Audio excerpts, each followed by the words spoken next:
Hello guys, स्वागत है आपका मेरे YouTube channel movie explain platform पर। तो आज हम बात करने जा रहे हैं एक ऐसी दमदार मूवी के बारे में जिसका कॉन्सेप्ट डायरेक्ट साइंस से मैच करता है। इसलिए अगर आपको साइंस में रुचि है तो आपके लिए ये मूवी टॉप लॉन्च होने वाली है। और ज्यादा बकवास न करते हुए मूवी स्टार्ट करते हैं।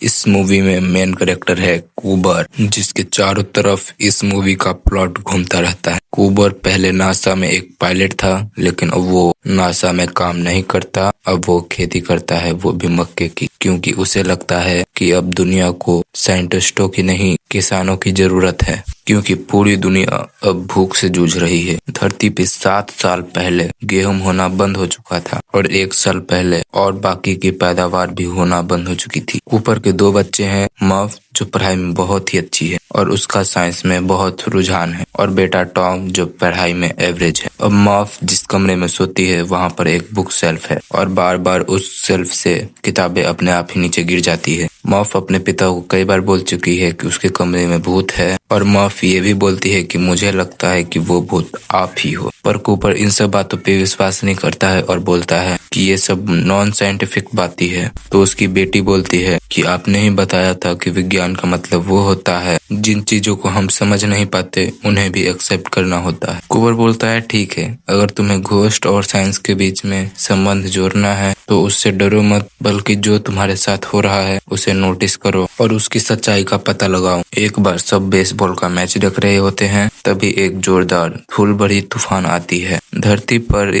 ऐसी तूफान आना आम बात हो चुकी है, और ये धूल भरा तूफान कभी भी आ जाता है, क्योंकि तूफान आने से मैच बंद हो जाता है और सब मास्क लगाकर अपने घर चले जाते हैं। अब जब कूपर अपने घर पहुंचता है तो पूरा घर धूल से भरा हुआ होता है और मर्फ के कमरे में धुंध से कुछ लाइन बनी होती है। मर्फ बोलती है, देखा मैंने कहा था ना, कोई घोस्ट हमसे बात करना चाहता है। कूपर उन लाइन को बहुत ध्यान से देखता है और मर्फ को बोलता है उसके भाई के कमरे में जाके सो जाने के लिए आज रात। और कूपर वहां रह के ये समझने की कोशिश करता है कि यहाँ हो क्या रहा है। अब कूपर पूरी रात उस कमरे में ये समझने की कोशिश करता है कि ये लाइन बनी कैसे और बुक्स अपने आप गिर कैसे जाता है। अब सुबह होती है और मर्फ वहाँ पे आती है और वो देखती है उसके पिता अब भी वहीं पर बैठ के उसी लाइन को देखे जा रहे हैं। कूपर मर्फ को बताता है कि किताबें घोस्ट की वजह से नहीं बल्कि ग्रेविटी की वजह से गिरती है, और वो एक सिक्का उछालता है जो ग्रेविटी के बनी लाइन पर ही जाकर गिरती है, उनके बीच में नहीं। कूपर बोलता है ये एक मैसेज है जो बाइनरी कोड के रूप में भेजा गया है। बाइनरी कोड एक भाषा है जो कंप्यूटर जैसे डिवाइसेस में काम किया जाता है, जिसमें 1 और 0 का इस्तेमाल होता है। फिलहाल हम इस टॉपिक को ज्यादा छेड़ेंगे नहीं और फिल्म आगे बढ़ाते हैं। कूपर समझ जाता है धूल से भरी मोटी लाइन का मतलब 1 और पतली लाइन का मतलब 0 है। अब कूपर इस मैसेज को डिकोड करता है तो उसे एक लोकेशन की पता चलता है और वो और मर्फ उस जगह पे पहुंच जाते हैं। और जब वो अंदर जाने की कोशिश करता है तो उसे वहां की सिक्योरिटी पकड़ लेती है। और अगले सीन में दिखाते हैं कि कूपर से एक रोबोट कुछ पूछताछ कर रहा होता है। तभी वहां पर एक लड़की आती है और वो एक साइंटिस्ट है और इसका नाम एमिली है। वो कूपर को अपने साथ एक रूम में ले जाते हैं जहाँ पे कुछ लोग बैठे हुए होते हैं, जहाँ पे कूपर की बेटी मर्फ भी वहीं पर होती है और एमिली के पिता प्रोफेसर वैम भी वहीं पर होते हैं। कूपर नासा में काम कर चुका होता है, इसलिए वो प्रोफेसर वैम को अच्छी तरीके से जानता है। अब वो सब लोग ये जानना चाहते हैं कि कूपर को इस जगह के बारे में पता चला तो चला कैसे, क्योंकि ये एक सीक्रेट जगह था जहाँ पे किसी को कोई परमिशन नहीं था। कूपर बोलता है जिस तरह से मुझे इस जगह के बारे में पता चला ये कोई इत्तेफाक नहीं हो सकता, पर कुछ साइंटिफिक भी नहीं लगता। तभी मर्फ बोलती है ग्रेविटी के बारे में हमें यहाँ का पता चला। वहाँ पर बैठा एक आदमी बोलता है हमें साफ साफ बताओ तुम यहाँ पे आए कैसे। कूपर को अभी तक यहाँ पे कुछ समझ नहीं आ रहा है कि हो क्या रहा है। वो बोलता है कि आपको पहले वादा करना होगा कि आप मेरे को और मेरी बेटी को यहाँ से सही सलामत जाने देने होगा। अब प्रोफेसर बैन हंसते हैं और बोलते हैं क्या तुम्हारे हमें काम के बारे में नहीं पता। हालांकि कूपर और प्रोफेसर बैन नासा में साथ में काम कर चुके हैं, पर कूपर के मुताबिक नासा ऑर्गेनाइजेशन और इस दुनिया में जितने भी साइंस के प्रोजेक्ट थे वो आज से 10 साल पहले पूरे दुनिया में बंद हो चुकी है। प्रोफेसर बैन बोलते हैं नासा ऑर्गेनाइजेशन आज भी जिंदा है, पर दुनिया के लिए ये खत्म हो चुकी है, क्योंकि पूरी दुनिया भूख से परेशान है। और उन्हें जब पता चलेगा कि वो नासा अपने स्पेस प्रोजेक्ट पे अब भी काम कर रही है, तो लोग इस बात को कभी भी एक्सेप्ट नहीं करेंगे, क्योंकि ये सभी प्रोजेक्ट बहुत ज्यादा खर्चे वाले होते हैं। प्रोफेसर बेन कूपर को बताते हैं कि पृथ्वी धीरे धीरे खत्म हो रही है। हम बहुत सारी फसल को पहले ही खो चुके हैं और बची खुची जो भी फसलें हैं वो कुछ सालों में खत्म हो जाएगी और धरती के वातावरण में बदलाव आएगा और धरती से ऑक्सीजन खत्म हो जाएगा। कूपर प्रोफेसर बेन से बोलता है, धरती को बचाने का कोई तो रास्ता होगा, कोई तो तरीका होगा। प्रोफेसर बेन बोलते हैं, कूपर हमें धरती को बचाना नहीं है, बल्कि अब इसे छोड़कर जाना होगा। प्रोफेसर बोलते हैं, अंतरिक्ष में एक एंड्योरेंस नाम का नासा का एक स्पेसशिप है और हमारे पास अभी भी कुछ फ्लाइंग ऑब्जेक्ट हैं जिससे हम वहां तक पहुंच सकते हैं। उसके बाद वो ये बताते हैं कि सैटर्न ग्रह के नजदीक आज से लगभग 48 साल पहले अपने आप एक वर्म होल खुल गया था, जिसके थ्रू हम दूसरी गैलेक्सी में कम से कम समय में जा सकते हैं। और प्रोफेसर बेन बोलते हैं, कोई विकसित सभ्यता इंसान की मदद करने की कोशिश कर रही है। वो कूपर को बताते हैं कि हम पहले ही 13 एस्ट्रोनॉट को हम दूसरी गैलेक्सी में भेज चुके हैं और उन्हें वहां ऐसे गैलेक्सियों को ढूंढना है जो इंसान के रहने के लिए पर्याप्त हो और ज्यादा दूर न हो। और उनके पास एक रोबोट है जो जब उसके पास रहने लायक जगह मिल जाएगा जहां इंसान रह सकता है, तो वो उस रोबोट को ऑन कर देंगे, तो फिर हमें उसके बारे में पता चल जाएगा। अब जो 13 एस्ट्रोनॉट गए थे उनमें से हमें 3 का सिग्नल मिल चुका है, यानी 3 अलग अलग ग्रहों का, पर उन ग्रहों पर डायरेक्ट बात नहीं की जा सकती है, तो सिर्फ उनके पास उन तीनों ग्रहों का सिग्नल है।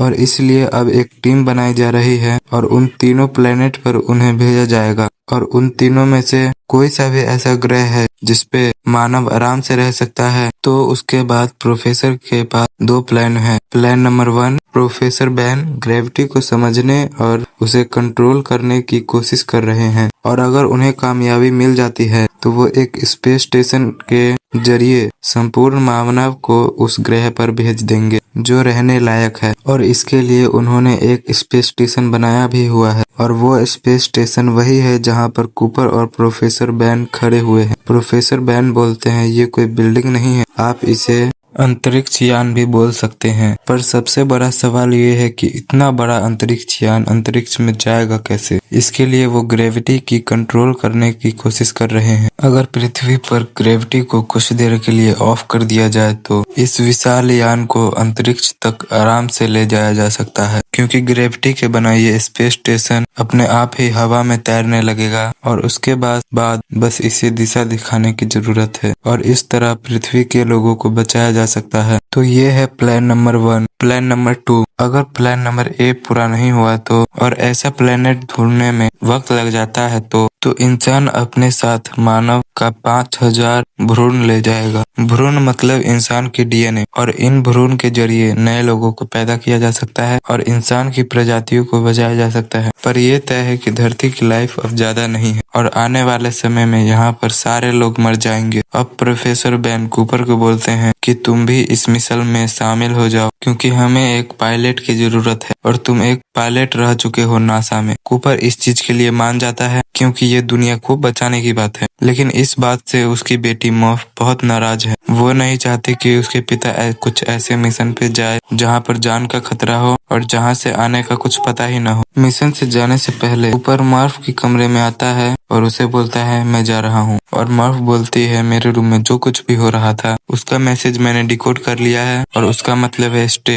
यानी मत जाओ। लेकिन कूपर उसकी बात पे ध्यान नहीं देता है और जाने से पहले उसे एक घड़ी देके जाता है और बोलता है, इसकी दूसरी जोड़ी मेरे पास रहेगी, क्योंकि दोनों घड़ियां हम दोनों के लिए अलग अलग तरीके से काम करेगी। और कूपर ये बात इसलिए बोलता है कि अंतरिक्ष में जहाँ वो जा रहे हैं वहाँ वक्त की रफ्तार बहुत ही ज्यादा होती है। और कूपर बोलता है, शायद जब मैं वापस लौटूं तब तुम शायद मेरे इतनी बड़ी हो सकती हो और मेरी उम्र लगभग इतनी रहे जितनी की अभी है। और कूपर की पूरी टीम वर्म होल से होते हुए दूसरी गैलेक्सी में पहुंच जाती है और वो उस ब्लैक होल के पास पहुंच जाते हैं जहां पर वो तीनों ग्रह है और इस ब्लैक होल का नाम होता है गारगेंडवा। और वो 3 ग्रह जहां से उन्हें सिग्नल मिल रहे हैं वो तीनों ग्रह इस ब्लैक होल का चक्कर लगाते हैं जिस तरह की पृथ्वी सूर्य का चक्कर लगाता है। अब उसके इस स्पेसशिप के नजदीक जो प्लेनेट है उसका नाम है मिलस प्लेनेट। तो उसकी टीम सब डिसाइड करती है कि सबसे पहले हम इसी प्लेनेट पर जाएंगे और ये वाला प्लेनेट ब्लैक होल के सबसे नजदीक होता है और यहाँ पर बिताया गया 1 घंटा पृथ्वी के 7 साल के बराबर होगा। अब वो उस प्लेनेट पे जाने की तैयारी करते हैं तब उसका एक साथी रॉमली बोलता है कि मैं यहीं पर रुकूंगा और ब्लैक होल को ऑब्जर्व करूंगा और उसकी इक्वेशन को समझने की कोशिश करूंगा। और बाकी के 3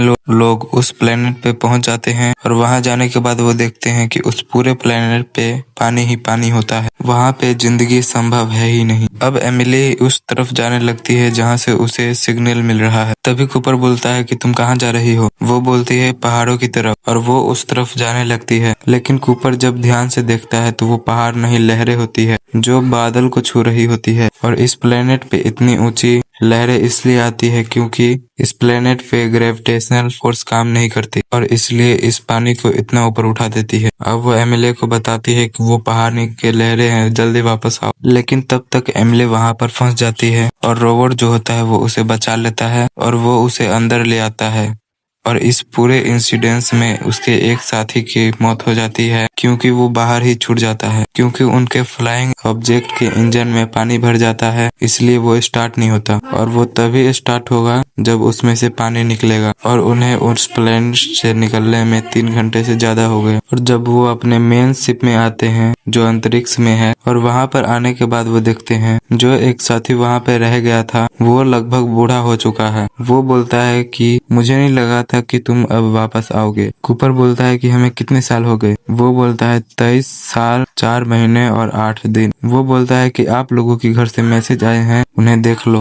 और जब कूपर वहां पे जाता है तो देखता है कई सारे मैसेजेस उसके लिए होते हैं। एक मैसेज में उसका बेटा बताता है कि अब दादाजी नहीं रहे और वो ये भी बताता है कि अब मेरी शादी हो गई है और मेरे बच्चे भी हैं। कूपर अब हालांकि उसी उम्र का है लेकिन वो अब दादा बन चुका है। पर इतने दिनों के बाद मर्फ ने अपने पिता के लिए बस एक ही वीडियो रिकॉर्ड किया है क्योंकि वो उससे नाराज थी और वो उस मैसेज को उस दिन रिकॉर्ड करती है जिस दिन उसका जन्मदिन होता है क्योंकि कूपर ने बोला था कि शायद मैं तब लौटूं जब तुम मेरी उम्र की हो जाओगी। और आज मर्फ उस उम्र में हो चुकी है जिस उम्र से कूपर गया था और इसीलिए मर्फ इस मैसेज को अपने पिता के लिए रिकॉर्ड करती है। यहाँ पर यह भी पता चलता है कि मर्फ अब साइंटिस्ट बन चुकी है और वो प्रोफेसर बैन के साथ नासा में काम करती है। उसके बाद दिखाया जाता है अब ये तीनों जो बचे हैं कि बचे हुए 2 प्लेनेट में से अब किस प्लेनेट पे जाना चाहिए। कूपर और रोमिली बोलता है कि हमें मैन के प्लेनेट पे जाना चाहिए क्योंकि वो प्लेनेट स्पेसशिप से पास में है। लेकिन एमिली बोलती है कि हमें एडमिरल के प्लेनेट पे जाना चाहिए क्योंकि उस प्लेनेट से जो डेटा आया है वो ज्यादा प्रोमिसिंग है, ज्यादा स्ट्रांग है, इसीलिए वो चाहती है कि उस प्लेनेट पे जाए। और इसकी एक वजह ये भी होती है कि वो एडमिरल से प्यार करती है। यहाँ पे ये एक प्रॉब्लम ये भी होती है कि इनके पास अब इतना फ्यूल नहीं बचा है कि ये दोनों प्लेनेट पर विजिट कर सके, इसलिए ये लोग डिसाइड करते हैं कि ये मैन के प्लेनेट पे जाएंगे। ये लोग मैन के प्लेनेट पे पहुंच जाते हैं और वहां जाकर देखते हैं कि मैन स्प्लिकिंग चैम्बर में सोया हुआ है। वो उसे स्प्लिकिंग चैम्बर से उठाते हैं। इस मूवी की आगे की कहानी देखने के लिए वीडियो पर कमेंट करें पार्ट 2 और वीडियो को लाइक और चैनल को सब्सक्राइब भी कर ले।